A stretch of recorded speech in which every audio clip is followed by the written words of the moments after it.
지금 이 순간 당신이 절대 놓치지 말아야 할 영화. 한 번 봐도 다시 봐도 매력이 샘솟는 영화. 소장 가치 있는 영화를 취향대로 골라드립니다. 한 가지 주제 두 가지 시선 백원 무비. 안녕하세요, 오상진입니다. 시내 21 편집장 주성철입니다. 오늘 백원 무비의 주제는 그렇게 거장이 된다. 고레다 히로카즈 감독 특집입니다. 세계적으로 인정받는 거장이자 국내도 두터운 매니아층을 형성한 감독이죠. 저도 굉장히 고레다 히로카즈 감독을 좋아하는데요. 네, 그를 거장의 반열에 오래한 작품 두 편을 제가 사심을 아주 듬뿍 담아서 소개해드리도록 하겠습니다. 네, 오늘 제가 소개할 백원 무비는 2018년 칸 영화제 황금 종려상 수상작 어느 가족입니다. 어느 수상한 가족의 모습을 통해서 가족의 의미를 생각하게 하는 작품이죠. 네, 이에 맞서 제가 준비한 백원 무비는 어느 고즈넉한 바닷마을을 배경으로 한 무자극, 무공의 힐링 무비 바닷마을 다이어리입니다. 자, 아름다운 영상미와 동화 같은 스토리가 돋보이는 작품이라 할 수 있죠. 그럼 한 지붕 아래 서로를 의지하며 살아가는 6명의 군 식구 어느 가족 먼저 만나보시죠. 네, 아리아를 부르지 않고 리모컨만으로 영화를 소원할 수 있다는 거 다들 잘 알고 계시죠? 자, 먼저 BTV AI 음성 서비스 동의 후에 누구 서비스를 연결하는 것이 첫 단계입니다. 그 다음 리모컨의 마이크 버튼을 누르면 바로 이용하실 수 있습니다. 영화 어느 가족 찾아줘.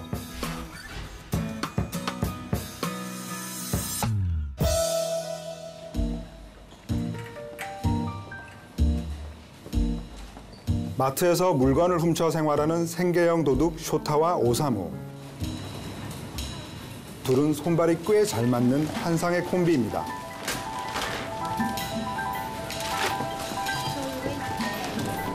어느 날 방치되어 있는 여자아이 유리를 발견하곤 대책 하나 없이 집으로 데리고 가죠. 나 코로케 食べる? 코로케 食べるか? 인자한 할머니와 생활력 강한 엄마, 다정한 이모까지 얼핏 평범한 가족으로 보이지만 어딘지 비밀스러운 기운을 풍기는데요. 샴푸 取ってきたよ。メリットが大和屋メリットしかない。私メリットの匂いはさ、贅沢言わないの。 좀도둑질과 할머니 하츠의 연금 몇 푼에 의지해 살아가는 궁색한 처지. 誰のお金？ばあちゃんのだよ。じゃあ悪くないね。悪くないよ。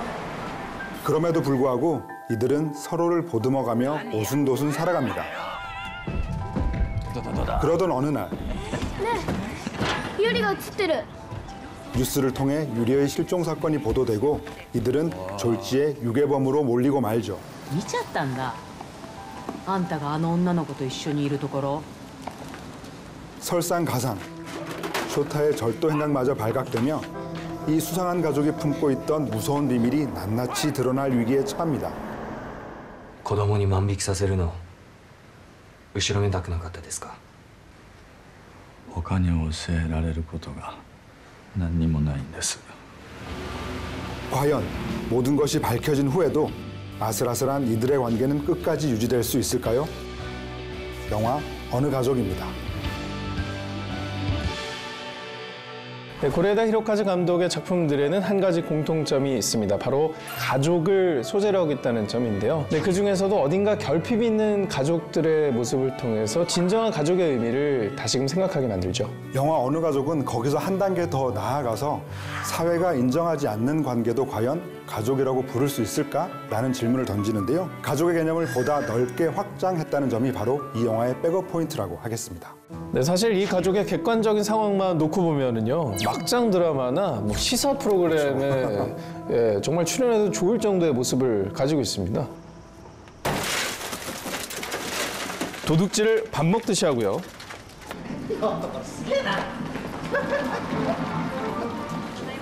생판 남인 할머니의 연금을 마음대로 쓰는 것도 모자라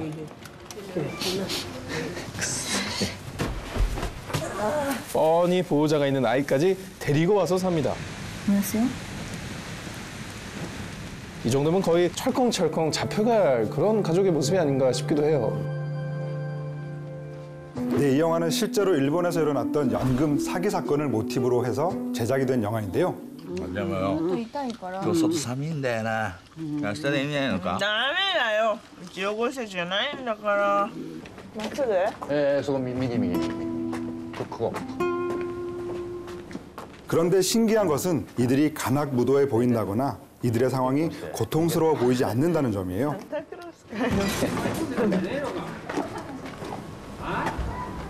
소재는 비극적이지만 그것을 풀어내는 방식이 지극히 담담하고 따뜻하기까지 합니다.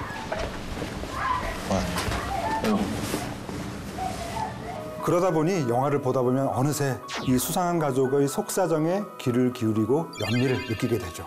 네, 이런 느낌에 한몫하게 되는 건 바로 고레다 히로카즈 감독의 작품들에 나오는 그 등장인물들의 일관된 성격 덕분인데요. 그들은 비극적인 상황에서 하나같이 매우 의연하고 어른스러운 모습을 보입니다. ね、しょうがないよ。こういうのは順番なんだから。 아무리 힘든 상황에서도 분노하거나 울부짖는 모습은 찾아보기 힘들고요. 소리 없이 눈물 한 방울 또르르 흘리는 정도로 아주 이성적으로 대처를 하죠. お母さん 네, 이러한 장면들에서 이른바 생활 연기라고 하죠. 이 배우들의 힘이 들어가지 않은 자연스러운 연기가 아주 돋보입니다. 특히 할머니 하츠의 역의 배우 키키 키린과 아빠 오사무 역의 배우 릴리 프랭키를 주목할 필요가 있는데요. 사실 릴리 프랭키는 정말 고레다 감독의 페르소나라고 불러도 과언이 아닐 것 같아요. 무려 4번이나 주인공으로 출연을 했고요. 키키리는 무려 6번이나 출연을 했습니다. 하지만 대단한 점은 뭐 같은 아버지, 뭐 비슷한 할머니 역할이라고 할지라도 작품마다 180도 다른 연기를 선보였다는 점이죠. 와, すごい炭。와. 바닷가에서 놀고 있는 가족들의 뒷모습을 보면서 할머니 하츠에가 고맙다라고 조용히 얘기하는 장면이 있는데요.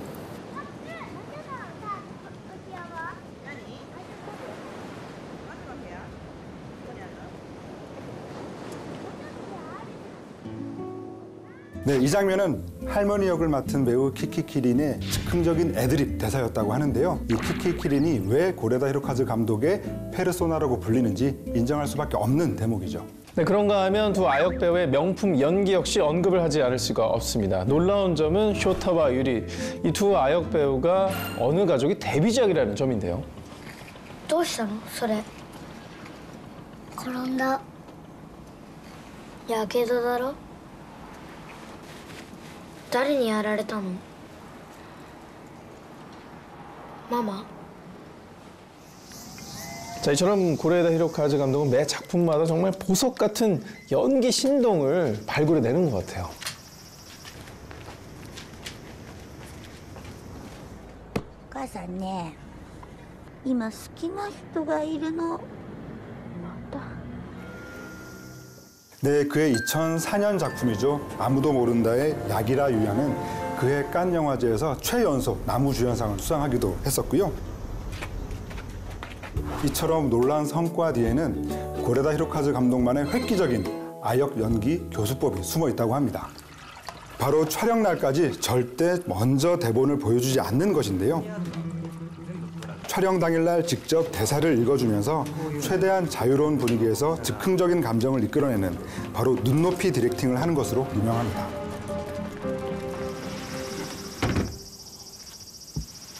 何急に開けないでよ歯が抜けたは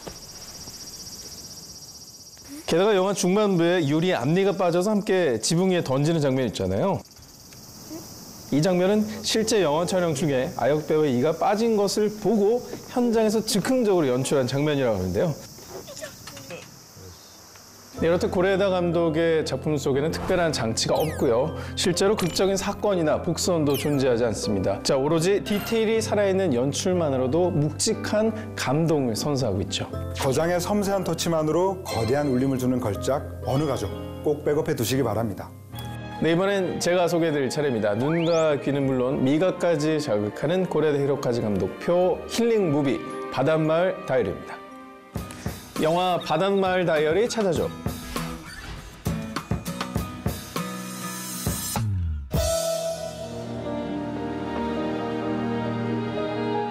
작은 바닷가 마을에 살고 있는 세 자매 사치, 요시노, 치카. どうするのどうするあんた行ってきてくんない近いお供につけるから 어느 날 그녀들은 15년 전 가족을 버리고 떠난 아버지의 부고를 듣고 장례식장으로 향합니다. あの子 그곳에서 이복 여동생 스즈를 만나게 되는데요. すずちゃんあなたがお父さんのことお世話してくれたんだよね本当にありがとう 홀로 남겨진 스즈에게 묘하게 마음이 쓰이는 세 자매는 넷이 함께 살기를 제안하죠. すずちゃん鎌倉に来ない行きます。 그렇게 새로운 가족을 얻게 된 스즈. 今日からお世話になります。 자신을 편견 없이 대해주는 새 언니들의 사랑을 받으며 잘 적응해가는 듯 하지만 あの子は妹は妹だけどあんたたちの家庭を壊した人の娘さんなんだからね 마음 한편으로는 새 언니의 가정을 파탄낸 원흉이 자신의 엄마라는 생각 때문에 마냥 행복하지만은 않습니다. 私がいるだけで傷ついている人がいる。 그러던 어느 날 お母さんが 세 자매의 친어머니가 나타나 그녀들이 살고 있는 집을 처분하겠다고 나서는데요. 実はこの家なんだけどね思い切って処分したらどうかなと思って。お母さんにこの家のことどうこうする権利なんてないでしょ 과연 네 자매는 보금자리를 지켜내고 진정한 행복을 찾을 수 있을까요? 영화 바닷마을 다이어리입니다. 저는 바닷마을 다이어리를 보고 처음 든 생각이 야 저기 어디지? 저 마을? 진짜 한번 가보고 싶다라는 거였는데요. トンネルだ。 스즈가 친구와 자전거를 타고 달리던 벚꽃 터널. 햇살에 반짝이는 해변가와 비에 젖은 수국. 울긋불긋 단풍으로 물든 가을산까지 아름다운 사계절 풍경에 눈 호강을 제대로 했기 때문입니다. 그런가 하면 영화 중간중간 끊임없이 나오는 그 지역의 음식들에도 눈길이 가더라고요. 자매끼리 차려 먹는 소박한 밥상일 뿐인데 마치 삼시세끼의 바닷가 편을 보는 것처럼 군침이 돌았죠.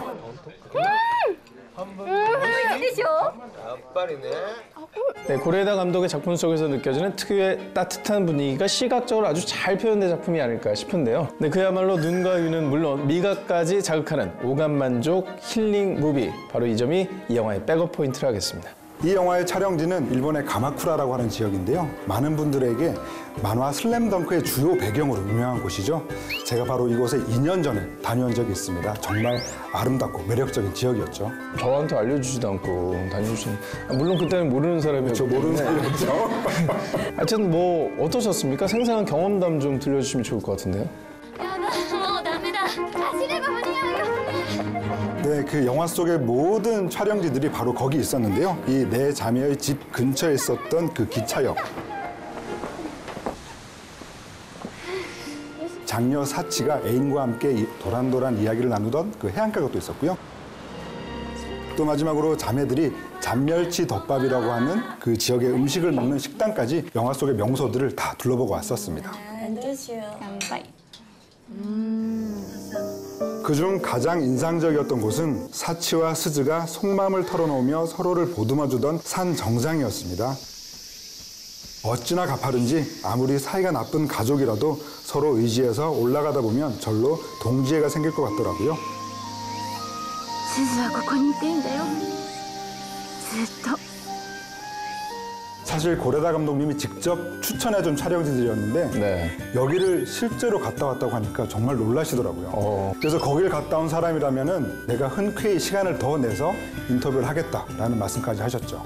미안함이었겠네요. 그렇죠. 미안함이 많이 반영돼 있었죠. 네.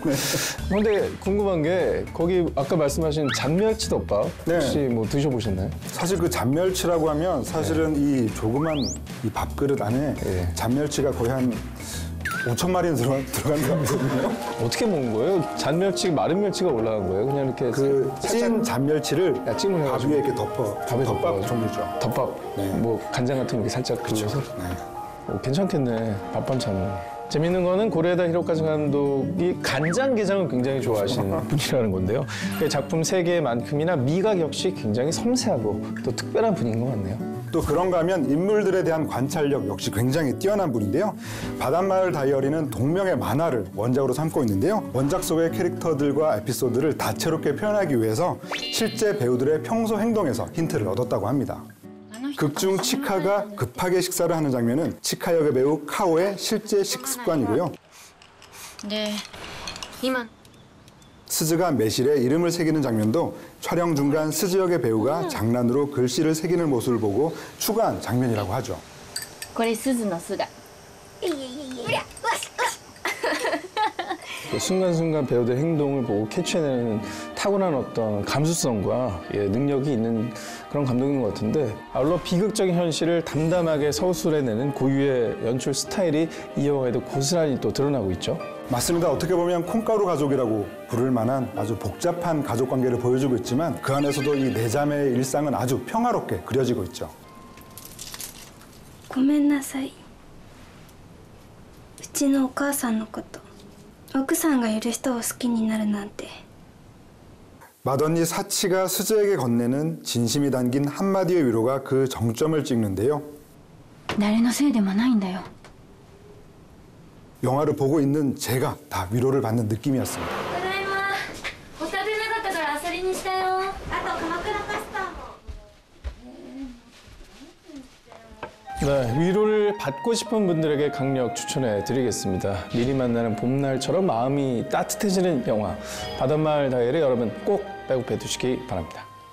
네, 오늘 그렇게 거장이 된다 고레다 히로카즈 감독 특집으로 두 편의 영화를 만나봤습니다. 자, 끝으로 비로소 완벽해진 우리 가족의 탄생 명장면을 하나씩 뽑아볼까 합니다.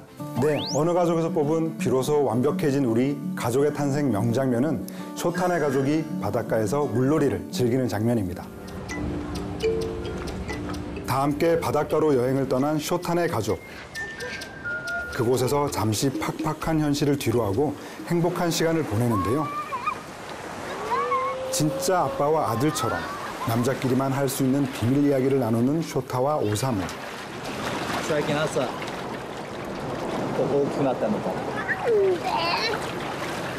だろみんななんの？みんななるんだよ男はみんななるんだよお前 이를 흐뭇하게 지켜보는 할머니와 엄마 역시 영락없이 사이좋은 고부관계처럼 보입니다. お姉さんよく見ると綺麗だね。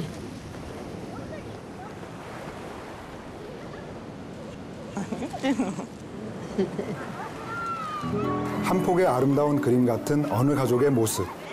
이들의 끈끈한 연대를 확인할 수 있는 명장면입니다. 재미있는 거는 뭐 후기로 전해졌지만 이 장면이 배우들이 처음 만나서 찍은 장면이라고 하는데 정말 타고난 배우들입니다. 그렇게 친밀한 가족의 분위기를 어떻게 이렇게 초면에 연출할 수 있었을지 참 대단한 것 같습니다. 네, 이러한 배우들의 명품 연기에 섬세한 연출력이 더해졌기 때문에 작년 칸 영화제 황금 종려상을 수상한 데 이어서 올해 아카데미 시상식 외국어 영화상 부문 후보로까지 오르기도 했죠. 세계가 인정한 고레다 히로카즈 감독의 걸작, BTV를 통해서 꼭 확인하시기 바랍니다. 다음으로 바닷마을 다이어리에서 뽑은 비로소 완벽해진 우리 가족의 탄생 명장면은 바로 큰딸 사치가 떠나는 엄마를 배웅하는 장면입니다. 昨日あんなことになったから私そびれちゃって 여느 때처럼 자매들의 곁에 잠시 머물다가 다시 훌쩍 떠나려는 엄마. 上がれば？飛行機の時間あるからそれにおばあちゃんのお墓にもちょっと寄りたいし 사치는 처음으로 용기를 내어 엄마를 배웅하기로 하는데요. ちょっと待って、私も行くわお墓。 빛바랜 추억을 담담히 쏟아내는 엄마의 말에 사치는 동생들과 함께 담근 매실주를 선물합니다. 毎年仕込むの手伝わされて大変だったけどあれが終わるとああ夏が来るなって感じだった。少しだけ持ってく？ 응? 그리곤 수줍게 다음 만남을 기약하죠. じゃあたまには帰ってきたら？吉野や千佳はもっと話したかったと思うよ。 응. 한동안 단절되었던 모녀 사이에 싹튼 희망, 새로운 가족의 탄생을 알리는 명장면입니다. 네, 사실 이 영화 속 매실주에는 남다른 의미가 담겨 있습니다. 할머니와 엄마 그리고 네 자매에 이르기까지 3대에 걸쳐 익어가는 매실주는 세월의 흐름을 보여주는 표식이자 가족의 역사를 그대로 담고 있는 산물이죠. 네, 그렇습니다. 자매들의 성장의 증거인 매실주를 함께 나누는 장면 속에서 서로의 추억과 시간을 공유하자는 의미를 담고 있겠죠. 네, 오늘의 백원 무비, 그렇게 거장이 된다, 고레에다 히로카즈 감독 특집으로 두 편의 영화를 만나봤습니다. 피보다 진한 연대, 진정한 가족의 의미를 곱씹게 만드는 영화 어느 가족. 바닷가 마을 네 자매가 만들어 나가는 동화 같은 이야기, 바닷마을 다이어리. 여러분의 취향대로 골라서 지금 BTV로 감상하세요.